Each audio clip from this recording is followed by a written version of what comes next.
Now on BBC Scotland, a special fly-on-the-wall documentary offers a unique insight into the methods of Edinburgh's Grassmarket Project as they film a passion play based in Leith.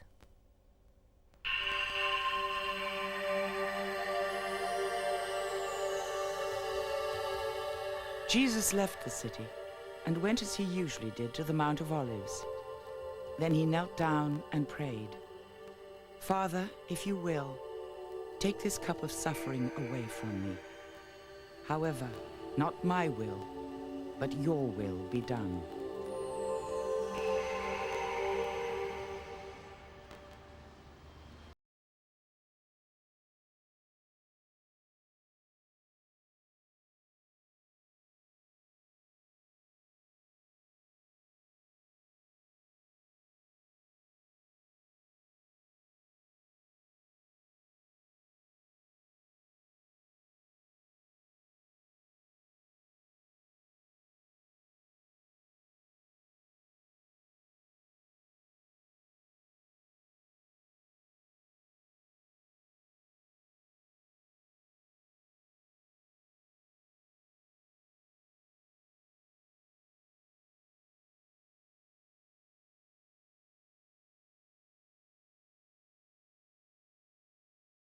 Story about a man in a kind of zero position of poverty who tries to change the world. He didn't know who the man was, but just the idea of a man who was part of the mafia in Leith, who would die, but somehow or other he wouldn't actually die, his heart might stop beating, that he'd come back to life, and that he'd be changed. Now, I know I'm a tourist.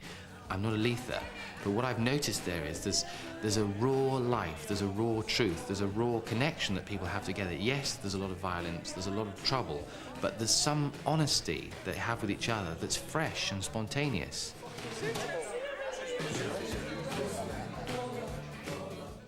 Jeremy set about casting The Passion in just the same way he'd recruited the cast of previous Grassmarket productions, by going out into the highways and byways and inviting people to throw in their lot with him. I was 18 and I was working in a jeans shop. I always wanted to be an actress, but at that age you sort of talk about it more than do it. I was working in a bookshop in Edinburgh and really wanting to be an actor all the time, but I kind of put it on hold because I felt it was more important to know about myself rather than to just go to acting school or something like that. I was working in London and in fact, basically, I met Jeremy in the middle of the street. He came up to me. And he said, oh, what do? You can't just work here. I said, well, I'm an actress, actually. And I got a bit cocky. And he said, I can't believe that. He said, I'm a director. And I thought, all right. And he went on and on and on. About Fringe Theatre, the Edinburgh Festival, and Homeless, and had no idea what he was talking about. He said, I'd like you to come and audition. And you hear about these sort of stories in films and stuff, and I just thought, all right, okay. But I thought, he's harmless. I'll give him my name and address anyway, and my phone number, and if anything comes of it, then it comes of it. Yeah. And then a few months later, I had a phone call from him saying, I would like you to be in this play that I'm doing. So I just packed my bags and moved up to Scotland within a couple of weeks. But The Passion differed from Jeremy's past productions in one vital respect. This time, he was casting the saviour of the world. Just how and where would he find someone who could represent Jesus? When he comes up with ideas, he'll come to me and say, what do you think of this? And he came to me with the first draft of The Passion and said, read that, what do you think of that? And automatically I read it, and I said, oh, I know who could play that part, my uncle Alistair. I'm not saying he is the Messiah at all. It's the honesty and the innocence of what Alistair does and doesn't even realise it. I went to Alistair's flat one day and I walked in and there's all these beds, mattresses, covers, people all lying about, and I said, Alistair, what's going on? And he said, well, a few of the boys are nowhere to stay. I said, well, all right. I said, but do you know these people? He says, well, no. He says, but I'd hope someone would take me in one day if I needed it. And he doesn't lock his door, he just leaves it open for people to come in and leave. And he doesn't understand how beautiful that is. At first, Jeremy resisted the idea of auditioning Alistair. But then one night, he and Lynn stumbled across Alistair in a pub in Leith. I was a wee bit drunk at the time, I must admit. He came in and seen me anyway, you know, and he took me outside and he had the video camera and we had a wee blur about it. And he said, would you come down to rehearsals? I went, nah, not really coming. He says, no, my cup of tea. Honestly, I couldn't do it, the nerves, whatever. But my niece says, come on, do it for me. And well, I've got a good relationship with my niece. So I said, right, I'll do it for you, but you have to be there. And I found that Alistair, as a character, is living daily a kind of passion. He's constantly confronting himself with, can he live a truthful life? Should he lie? Which way forward? He has many responsibilities to many people he doesn't even know that well, who look to him as a kind of figurehead, who can perhaps show something, lead them somewhere, or do something for them.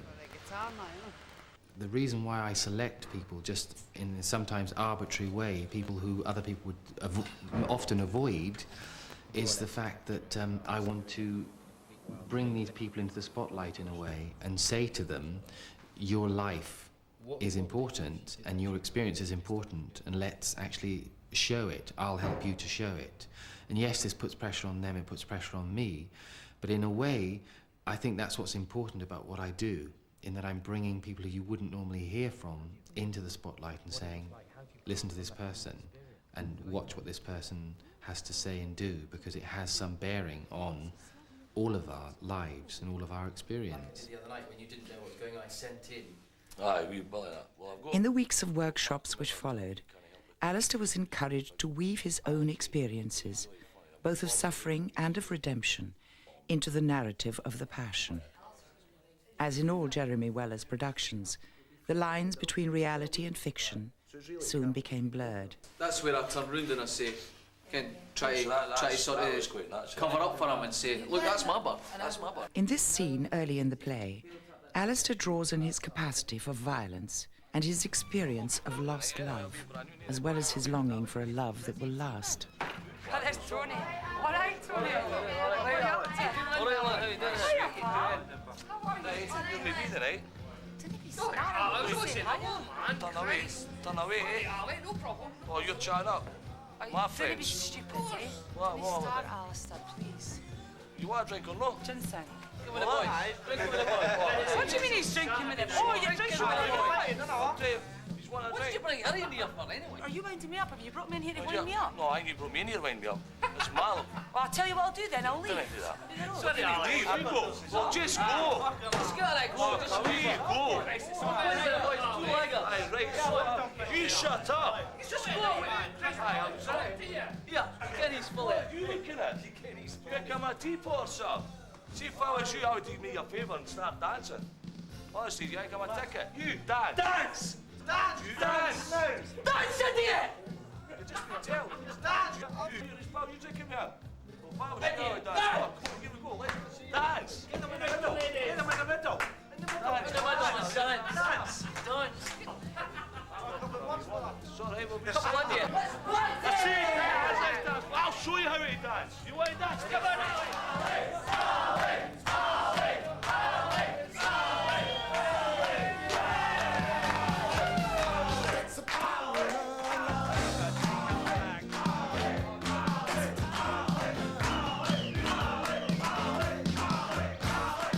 Are you enjoying yourself? Who's that? Who's she? It's the looking up from Paul. Is it?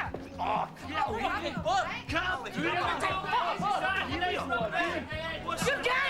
Let's go. You're getting it! Get out of you. Get out of the door. I'm going to ask you. Right. Honestly, I swear. What are you up to? Hey, what do you mean, what do you? What are you dancing with her for? You the one want nice. I never nice. So we just had a party. Ali, you dance with me. No, man. Don't start. I love No, you, man. and you're making an And I love idiot of me you. dancing with him. Well, dancing, you don't want nice. What do you want me to do, like? Get on your knees. Do you want in front of my pals? I love you. Get on your knees. Don't start. Ali, I love you. What do you want me to shout do? it. That's my pal. Shout I it. love you. That's not enough. I think it's quite appropriate that someone like Alistair, who's flawed as he is, represents the humanity of Jesus. Jesus represents criminals, the street walkers, the little thugs, as well as respectable people. he wouldn't be truly human if he didn't represent all people. And it's very, very interesting that Jesus is always perceived as being around with the people who are flawed, with the outcasts and the dispossessed and the marginalised and those who are seen as the scum of the earth. I think that it's not difficult for anyone who in some sense is trying to be a disciple of Jesus Christ to be identified with this kind of thing, because these were precisely the kind of people that Jesus knocked about with. One reason why they killed him, of course, was because they said this man receives sinners and eats with them. If you're a hard man of Leith, then you have your own virtue, you have your own context, you have your own limitations. And what a challenge it is to try and create a passion narrative round such an unsympathetic character. And it may be that what people need to get their heads round is the fact that that could be precisely the kind of scandal that confronted the people in the first century, because they said, can any good thing come out of Nazareth? We know who this man is, we know who his father was, who his mother is, we know his brother. How can he possibly be saying all these extraordinary things to us? And perhaps more significantly, implicit in the Christian understanding of what it means to be human is the possibility of change, an idea that is not exactly fashionable in Britain today. The passion is about redemption, it's about forgiveness, and I think that as a society, and maybe in the world generally, rehabilitation, forgiveness, redemption are things that people are dismissing now, and they're saying it's no longer possible. There's only punishment, there's only containment. Alistair wants to do so much, but he is hampered by education, by circumstance, by other people's expectations, by the fact that he's a fighter and he has a fighting reputation. All these things hamper him. So no matter what he wants to do, certain people will always look at him and say, that person is beyond redemption, that person is beyond help, that person will never do anything. He struggles with that daily. I know that not all the people Jeremy has worked with have been permanently changed, but I think it's at least given them a moment of affirmation and a kind of sense that they have lived a different kind of life to the one that was scripted for them. And to that extent, he comes along and he tears people's scripts up and he says, you don't have to be confined to this particular text, this role that's been written for you. You can take some kind of charge of it. You can have a certain control over your own destiny.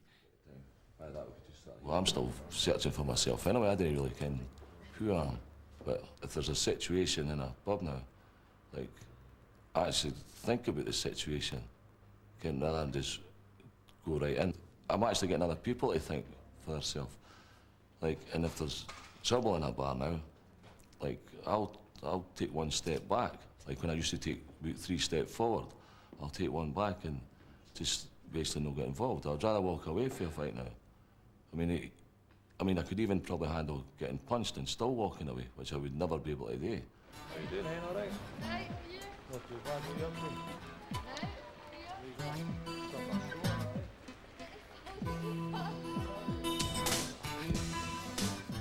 Whether Alistair really will be able to tear up the script that's been written for him, it's too early to say. But that's certainly been the experience of many who have passed before him through the Grassmarket Project. Right, here we are. Oh, Dad, this is terrible. This is terrible.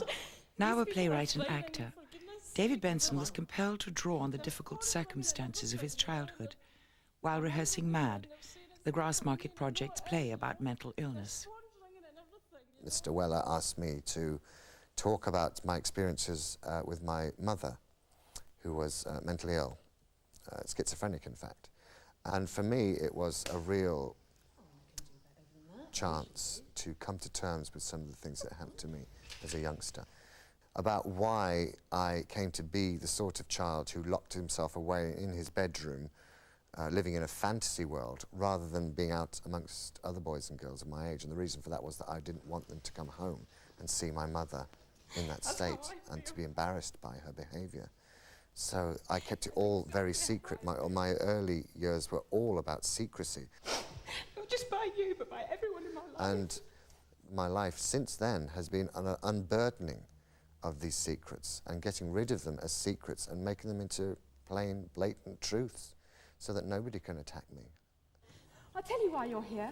Because you think you can save these people. I had gone through personal problems, just struggling to prove myself. And at the time I was always trying to prove myself to other people. And also at the same time being very, very hard on myself and doing things like, silly things like, bulimia and all that sort of rubbish.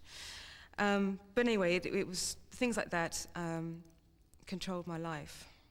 I met Jeremy, and he was the first person that actually asked me questions about who I was. He wanted to know where I was going, what I wanted to do, and nobody had ever asked me questions that were so thought-provoking, and I didn't actually have any answers. And at this point, I just couldn't. I felt that I was actually going to learn so much from being involved in the type of work that he was doing that I just couldn't walk away, and I had to follow. I really did want to smash, question everything that I had been brought up to believe in. I brought you up. Can you not see that, JC? I love you. I feel embarrassed saying it in front of all these. I was a very unhappy child. I was terrified of my father, and he died when I was 11. And I used to pray for him as a child to die because he was a very violent man with my mother. It didn't get any better because my mum has a terrible taste in men. She then sort of had boyfriends, whatever, and I didn't like that either, and I ended up leaving the house. I started taking drugs quite heavily and I got myself in a really bad way. And I know this sounds quite, I don't know, oh, Jeremy's a saint, but when he sort of came along, and he did, he reintroduced me into acting, and he said, this is what you want to do. You don't think you're capable of this. I'm going to give you the chance. And it is Jeremy's work is about showing people, or teaching people again that they are worthy, And he did that for me.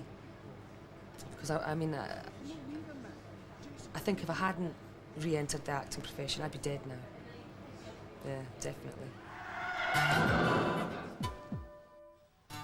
The past experience which Alistair most hopes to redeem is his relationship with his young son, who now lives with his ex-wife. In this scene from The Passion, his son is played by 13-year-old David Norris, whom Jeremy discovered at a local boxing club in Leith. What are you doing here? It's Saturday, it's my day. No, it's not. You should be in the house with your mum. No, you said you're going to stop drinking. Don't go home. All you do is drink. You didn't even deserve to be a dad. You're listening to your mother too much. No, I'm not. I'm telling you. No, I'm not. Didn't start that. Him. Didn't start with me. Get him. No. Move it. No. There's your tail. No. For a change. No. You're like your mother, you, I swear. Yeah. I'm sick of you always lying to everybody. I don't love you, like, is that what you're trying to tell me? Aye, that's what I'm trying to tell you. Don't think so. Just God hear me, Marley, man. Come here. Shut up. Just go home, I'm telling you. Come on. Calm down. No. Calm down. You're always lying to me and Mum. Your mother's not wanting me home anyway, so I can't go home, I swear. Dark as some scenes from The Passion may be, the script seems to hint at the possibility of resurrection. And over the years, that invitation to new life has been firmly grasped by many of those who've worked in the Grassmarket Project. I thought life was meaningless, that life was unfair, life was hard, and generally it's pointless. I've come out after 6 years, and life is hard. Life is life doesn't have any given meaning, but you have to find meaning in life. You have to fight for it, and that is the difference. All right, come on, let's get out of here. I think if I'd just gone to drama school, I would have learnt a lot of tricks and techniques which I could have used, and I would have become another actor. But that wasn't the route I wanted to go. You can say to people like, look, these are the roads you can take, but it's up to the individual. If you really want help and you really want to be saved, then it has to come within you, and I did. Whether you're religious or not, if you go to a church and hear a good sermon, say by Neville Chamberlain or the Bishop of Edinburgh, you don't have to be a Christian or religious to go away thinking about your own life, to get a moral from it, to actually have that moment of contemplation about your life. And to me, that's exactly what theatre should be as well. It should be a place to go and share pain, share joy, share in communion with other people, and make sense of your life. I work professionally as an actress. I also work on all Jeremy's projects, because I think they're very important. I also teach drama at Bridges One Door.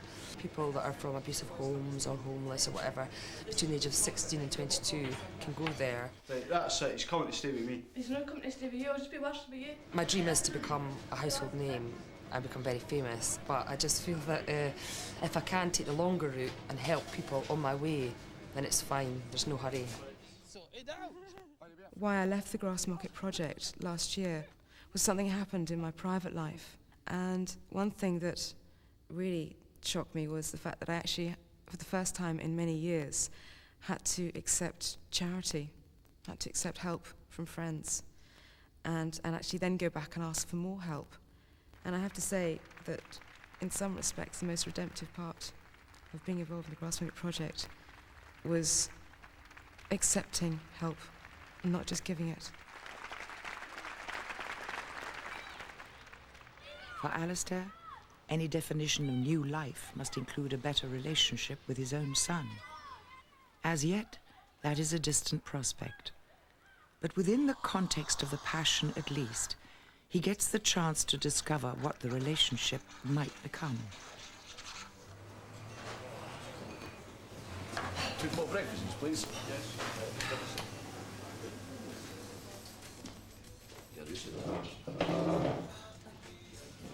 This'll be nice, eh? 2 breakfasts. Full breakfast? Full breakfast for a wee change. That's alright. How did you get on your boxing? I lost. How did you lose? Did you have the old Wallace jab? No. I never had any support. All my pals, mums and dads, were all there.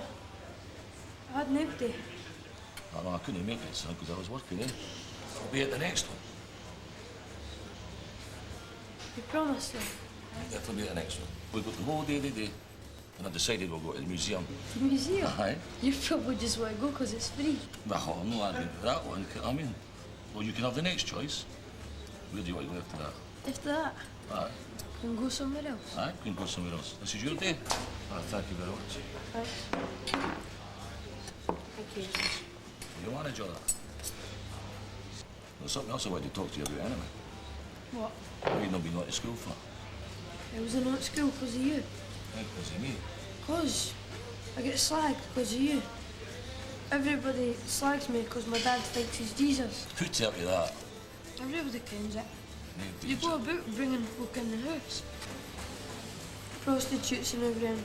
All the winos. Aye, because we just need a wee bit of help in that. A wee bit of care in, there's nothing wrong with that. All you bother about is them.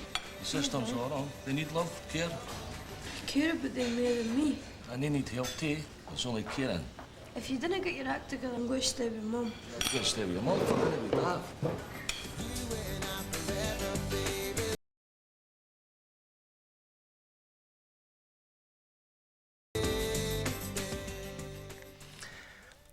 I think it's a very touching scene in the cafe with Alistair and his son David. And here we have the gleanings of a new relationship, of the possibilities, intimations of something that's going to be really good in the future and much sounder. And that, for me, has all the elements of resurrection. Resurrection is about new life. It's about new beginnings and new starts. And I think we actually see it here. You have to get away, first of all, from the kind of magic rescue notion of resurrection. And I think in many ways a lot of resurrection preaching is a wee bit of a cheat, because you dwell on all the pain and the mess and the muck of Good Friday, and you really do that in a historical kind of a way. And that's unresolved. It just ends in complete defeat on a bleak Friday afternoon, and the curtains close and that's it over. And then suddenly a wee head peeks out from behind the curtain and says, by the way, there was a nice happy ending which no one ever sees. And I know from my own experience and from the experience of many others that what resurrection is not a rescue from the passion, from the suffering, but a strange visitation of something within the suffering that allows you to look up and say yes to it. Otherwise, we would all be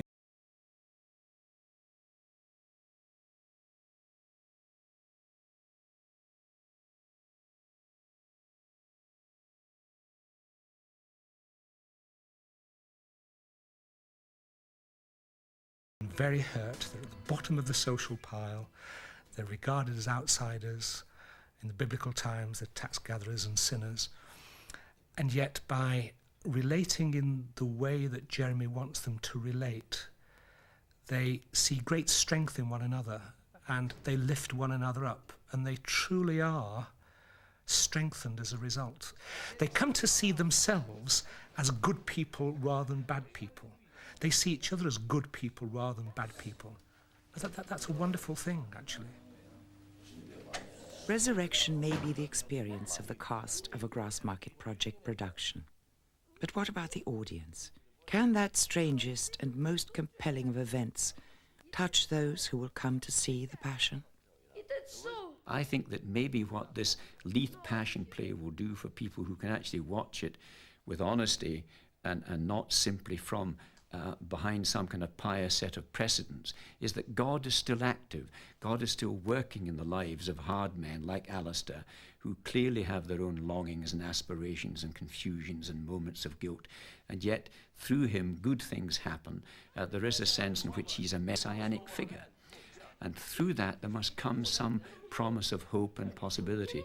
I hope it comes to him as a result of actually doing this kind of play.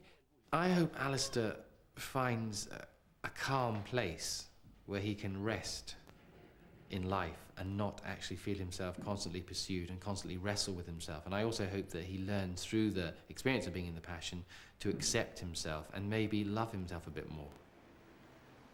And that's enough? I think that is enough, because from there other things can come. I think I've basically learned a lot. I'm more honest, more truthful.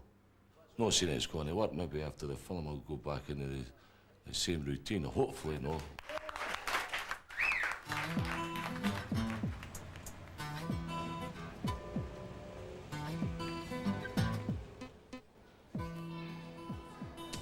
Right, what's that? Alexander Civet. A Civet must be from Germany. Enjoying yourself? Aye, it's good here. Tell you that. We'll do this more often. Look at his tail there. So stuffed up with that. Tell me. Sound. Dad, come see this one. Yeah, that's a white polar bear. Does that say the polar bear's thick? Like you. I'm not thick. Yeah. No danger, your mum was thick. It's like you on a Saturday night going, one more, baby! That's me like your mum shouting me. That's your shouting. You don't need to sit in that. More off what I have your cheek, let's go.